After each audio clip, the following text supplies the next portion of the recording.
Lá onde é o Tinga, lá era o nosso estande de tiro.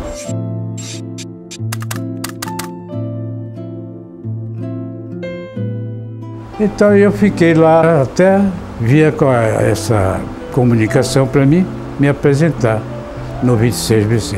Lá eu fui, ficamos lá uns dias. Quando foi no final de dezembro de 44, fim do ano, o navio Cuiabá foi determinado para nos levar.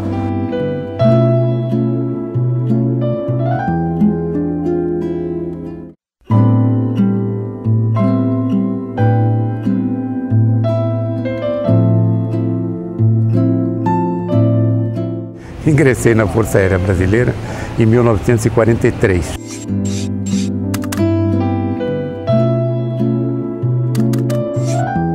Em 1944, eu fui servir no Galeão como cadete da Aeronáutica, né, onde fiz o meu curso primário. Em 44 ainda, em julho, eu fui para os Estados Unidos, onde completei então meu treinamento na aviação naval americana, né. Fiz lá nos Estados Unidos, voei diversos tipos de avião, inclusive o Catalina. Aí eu saía na rua e só ficava olhando. Fuzileiro, bombeiro, ficava olhando assim.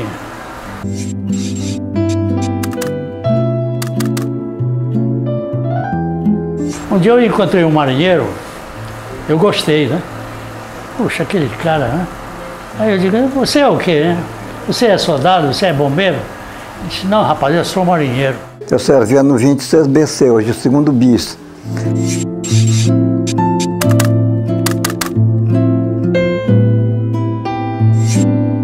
Então veio a convocação para a FEB, né? E eu fui convocado. Daqui do 26 nós fomos para o Rio de Janeiro, né? Do Rio de Janeiro fomos para a Itália.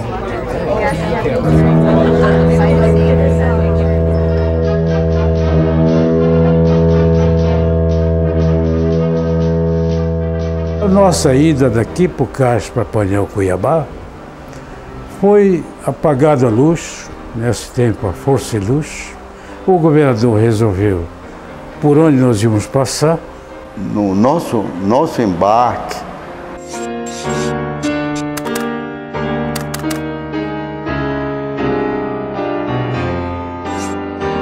do pessoal que foi daqui de Belém, 786, congregando desde o Roraima até o Pará, que Pará foi a maior cota, depois Amazonas, que foi uma cota também que não foi grande, foram 786 que embarcaram no Cuiabá.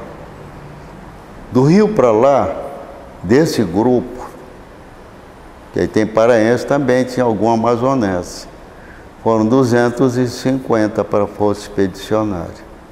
Essa viagem era ruim porque não tinha conforto nenhum. Nós passamos 12 dias dormindo no porão do navio, sem nada. A comida era a coisa pior que tinha. Era um navio do Lloyd, um navio cargueiro, né? Lá não tinha nem água para tomar banho, não tinha nada, era uma promiscuidade enorme, né? A comida era a pior possível. Mas chegamos no Rio. No Rio nós chegamos e fomos lá para... tinha um depósito de pessoal, né, que o governo tinha mandado fazer, que era justamente para nós ficarmos lá, né? E lá então a gente recebia fardamento, instrução, essa coisa toda até embarcar, né, para a Itália. Tinha um comboio brasileiro, né? Era um cruzador, 3 caças submarinos e tinha, parece, mais uma fragata, uma coisa assim, né? Era que nos comboiava, né? No oceano, até Gibraltar. Gibraltar nós ficamos, o comboio nosso voltou e nós continuamos lá e pegamos um novo comboio americano já, só americano, que nos levou até o porto de Nápoles, né? Em Nápoles nós desembarcamos. O navio transporte tinha quase 6 mil homens dentro.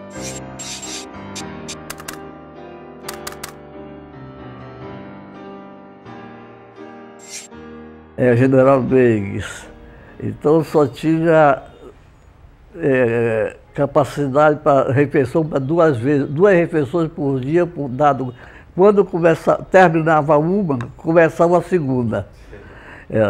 Então era o dia todo era o pessoal, os americanos servindo a tropa brasileira. E quando nós embarcamos no Rio de Janeiro, era muito calor. Quando desembarcamos na Itália, foi o contrário, muito frio, quando nós chegamos na Itália. Então, era um clamor geral, né? Uma parte era de gente do norte, né? Nós estávamos acostumados ao frio, mas houve adaptação, né? Isto foi em fevereiro, no dia 22 de fevereiro de 45. Nós desembarcamos na Itália. E no dia anterior, 21 de fevereiro, a tropa brasileira tinha tomado o Monte Castelo. Tanto é que quando nós chegamos, aproximamos à noite do nosso campo, era um vozerio muito grande, nós já sabíamos que estávamos do nosso domínio, porque eram voz de brasileiros, né? Nós éramos desinfetados, isto é, éramos pulverizados com pó de DDT, por causa do piolho. Piolho é uma praga numa guerra. Então, limpos, aí nós fomos para o nosso apetrechamento, receber armas, nós não tínhamos arma ainda, cartucheira, os cantis, mochilas, aquela coisa toda. E dali nós fomos, nossa unidade como nosso comandante, Major Del Corona havia solicitado e foi aceito o pedido dele, nós fomos logo, nos deslocamos, não ficamos mais dias em Nápoles, não. Pegamos um navio antigo, estava muito sujo, muito empoeirado, e fomos pelo mar Tirreno até Livorno. Lá desembarcamos, e lá então fomos conduzidos por caminhões norte-americanos, lá para o nosso acampamento, que passou a ser nosso acampamento, nós que formamos, que tivemos que fazer nossas camas, fazer a limpeza. Chegamos na Itália, estávamos com 10 graus abaixo de zero, né? 10 graus abaixo de zero, né? Era só neve, não tinha nada. Agora nós chegamos, nosso acampamento era um pinheiral, não tinha casa, não tinha nada. O frio esse foi o que mais nos martirizou, né? Saco-cama. A gente se vestia com aquilo para deitar. Era um saco que por fora era impermeável, tinha uma cobertura, e embaixo dessa cobertura estava vamos dizer, um saco de lã bem espessa para frio. Você entrava ali, abria, o zíper era por dentro que você abria, você entrava, só tirava a botina. Porque não dava para tomar banho, porque ninguém suava, por mais trabalho que fizesse, era um frio desgraçado. E uma etiqueta assim em inglês dizia que para aumentar a temperatura nós devíamos fechar o saco e soprar, respirar dentro, que o ar que a gente jogava dentro e concentrava, ele aquecia. Então você se metia naquele saco, puxava e fechava, ficava só um buraco aqui na cabeça, né? Para entrar o ar. E você se jogava em cima da neve. Pronto. Ficava lá rolando. Ninguém dormiu. Era um vozerio tremendo, o pessoal reclamando do frio. Você ouvia só voz de gente reclamando do frio. Era uma coisa. Depois, é claro, fomos nos adaptando, né? Aí o sujeito gritava: ai, minha mãe, eu vou morrer, minha mãe. Aí o outro que tá, agora que tu sabe que tem mãe, filha da puta, né? Que, aliás, nós fizemos uma experiência terrível lá, nós do Pará, do nosso grupo, da nossa barraca. Nós éramos habituados aqui no norte a tomar banho todo dia, 1, 2, 3 banhos, né? Mas havia um rio que, com degelo, o volume das águas seria para nós um igarapé aquilo, mas para eles eram rios. Eu vou! Aí o Pinto pegou, entrou na água, pegou, porque ninguém podia ficar dentro da água, não aguentava. Ele foi, encheu a lata d'água e correu para a parte de areia, a parte sólida. Chegou lá, derramou. Aí dizia agora. Aí quando chegou a minha vez, agora, aí eu fui buscar água, eu derramei aquela água na cabeça. A reação que eu tive me assustou. Quando eu joguei aquele frio terrível, que a água me cobriu, houve uma reação de calor tão grande de dentro de mim que eu tomei um susto. A reação que o organismo, o sangue, ele deu uma reação que eu tinha a impressão que tinha vindo fogo, eu fio por fora e por dentro fogo. A reação que a reação térmica de você receber o impacto de um frio daquela natureza e vem a reação do organismo. Mas a gente saía correndo logo para fora, né, se enxugando. Ninguém repetiu mais aquilo.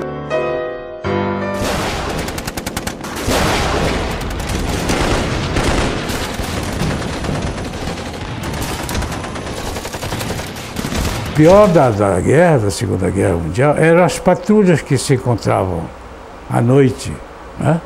E os alemães tinham pavor de se encontrar com as patrulhas cearenses, que levassem soldados cearenses. Porque os cearenses, na época, usam muito facas, né? Punhal, faca, facão. E eles sabiam lá que os cearenses gostavam da arma, da faca. Eles tinham pavor de se encontrar com essa patrulha. Agora, o alemão mandou um telegrama que é mais fácil uma cobra fumar um cachimbo do que o Brasil mandar tropas para combatê-los na Europa. Comandante Mascarenhas de Moraes, através do 5º Exército, mandou a resposta da cobra fumou, dizendo: a cobra já está fumando fumaça de bala. Mas isso não aparece na história. 11 horas da noite, apareceu o alto-falante de bordo dizendo: marinheiros do cruzador Rio Grande do Sul, todos regressarem para bordo urgente. O navio vai socorrer 4 torpedeamentos que houve na costa da Bahia. Do jeito que tiver. Não precisa pegar uniforme nem nada. Era negro de cueca, de camisa, né? Chegava o comandante, passou a profissão. Máquina, artilharia, radar, tudo, cada um passou. Eu era de máquinas. Meu amigo, o navio chegava a tremer assim. Isso devia ser umas 11 horas da noite, chovendo, e nós partimos lá para o objetivo. Quando nós chegamos lá, depois de umas 4 horas, era Ilhéus, de Recife para Ilhéus, a pleno correr. Chegamos lá, o mar estava coalhado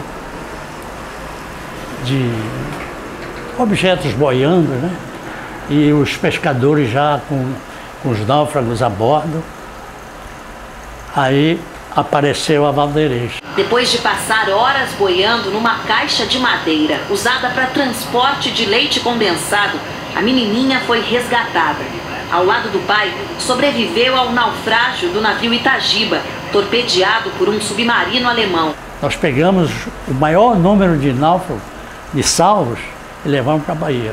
Aí voltamos para saber, mas não tinha, só tinha troços boiando, né? Flutuando, pedaços de navios, tudo. Fui triste, aquilo foi triste. Aí fomos lá para Filadélfia.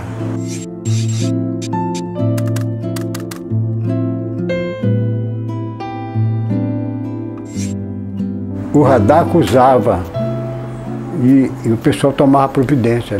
Ele lá em cima, ele lá de cima ele tinha mais visibilidade, né? Para olhar. E de lá ele dizia alguma coisa e aqui embaixo a turma preparava para jogar justamente bomba na área que que estava sendo com o submarino, porque o submarino é uma arte, eles podem ficar lá embaixo sossegados, né? Todos que foram italianos, alemães, japoneses, eles foram todos presos, né?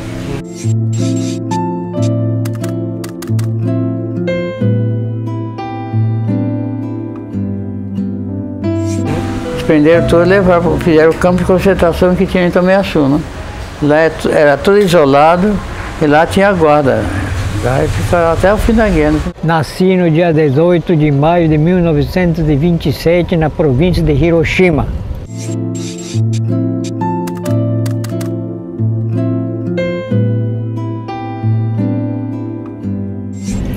E eu vim com 2 anos e 4 meses de idade aqui para o Brasil, especialmente aqui em Tomiaçu, antes chamado de Acará.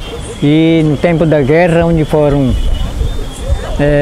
colocados presos, bem nesta imediação mais ou menos, onde existia uma casa grande que chamava de hospedaria, e passaram uns meses aqui, praticamente preso, recebendo alimentação através do administrador naquela época, que morava bem ali, Tenente Felicidade, até acalmar mais o problema da guerra.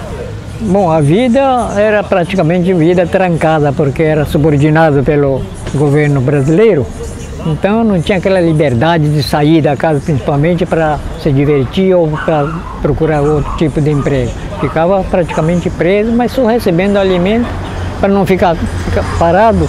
Então, cada qual fazia aquele servicinho para ganhar uns trocadinhos. Tivemos o Ataíde também, que era lá do Major, área de Bragança, hoje é Augusto Correia. Era uma grande figura, o coronel Ataíde, também herói de Monte Castelo. Quando foi na tomada de Monte Castelo, e foram vários batalhões que fizeram tipo de um leque, que é bonita essa história, a estratégia, como foi tomado Monte Castelo, que eles chegaram ao topo do Monte Castelo, de 5 horas da tarde, para colocar a bandeira brasileira, e subiram, chegaram lá no topo, Cavalcante, aí do outro lado lá veio um tenente, aí se deram de cara, um olhou para o outro e disse assim: Cavalcante, Ataíde! Aí se abraçaram. É uma coisa aí que, se fosse fotografada, era um documento muito bonito, né? A Rádio de Hamburgo, depois de transmitir o crepúsculo dos deuses durante muitas horas, acaba de anunciar: o Führer morreu. Terminou a guerra, terminou a guerra, terminou a guerra. Quem sobreviveu, graças a Deus, tá contando a história, né? Perderam a vida, lutaram, muitos estão, viu? Perderam perna, perderam o braço.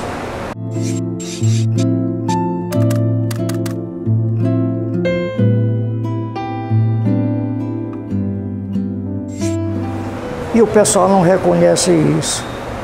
Esses de hoje a gente fala, ex-combatente, o que é ex-combatente? Nem sabe.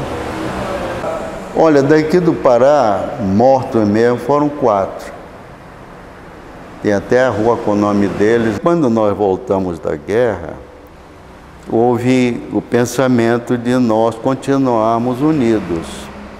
E para a continuação dessa unidade, desse convívio, foram idealizadas as associações. Primeiro, o Conselho Nacional, que seria o órgão maior, do qual se irradiaria essa organização nos estados, e cada estado ter sua representação. Aqui no Pará, nós fomos dos primeiros. E eu acredito que nós devemos estar entre os 4 primeiros que criaram a associação no Brasil. A nossa associação foi fundada em 8 de maio de 1946. Ela é uma das mais antigas aqui no Brasil. E foi fundada por quem? Pelo companheiro, nosso grande companheiro, Cléo Bernardo de Macambira Braga. Hoje nós não temos mais aquela representação que tínhamos, né? Por exemplo, o desfile era aquele mundo de gente. Dia da Bandeira, nós éramos convidados, nós íamos lá, um grupo assim de ex-combatentes, de boina, tudo direitinho. Hoje já eles até esquecem de convidar a gente, porque nós somos tão minguados que a ideia que passa é que nós não existimos mais. Não é culpa deles, porque muda muito o comando. Aqueles que já eram habituados conosco vão embora, os que vêm não sabem que nós existimos. Ou se sabe, ele não vê nenhuma repercussão, depois ainda existe isso aqui, porque em outros lugares não existe mais, não é? É o ciclo da história, é o caminhar da humanidade, é assim.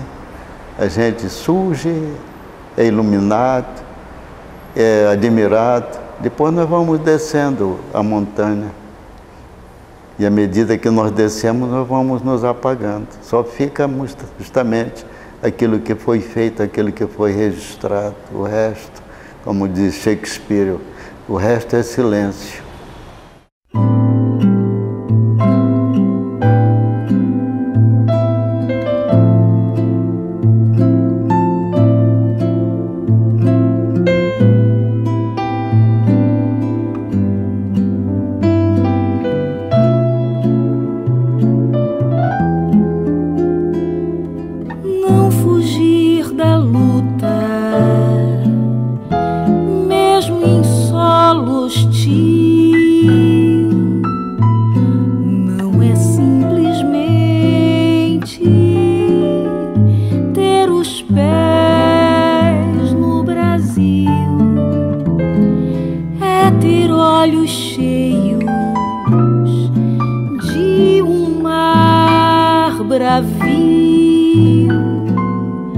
E nas mãos relevo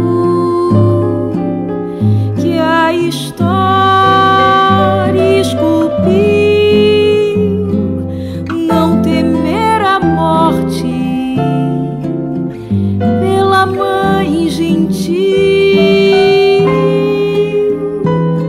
é guardar a sorte da coragem infantil, é ter peito pleno deste céu anil e no ar moreno as cores do rio.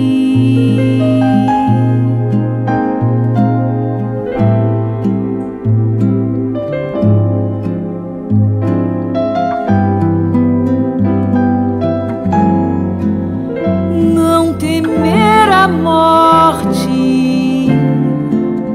pela mãe gentil é guardar a sorte da coragem infantil, é ter peito pleno deste céu anil e no ar moreno as cores do rio e no ar moreno as cores do rio.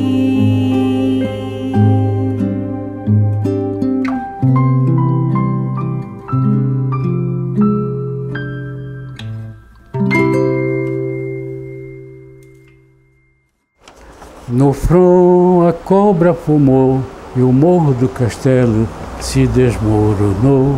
O ataque foi de arrasar que os alemães não puderam escapar. Na hora do fogo cerrado só se via pena voar. O inimigo sair correndo e dizendo eles são de amargar. A nossa artilharia respondia: não queremos contrariar, é somente uma prova a quem quiser o Brasil insultar. Porém, se o alemão vier contra-atacar, é só pena que vai voar, é só pena que vai voar.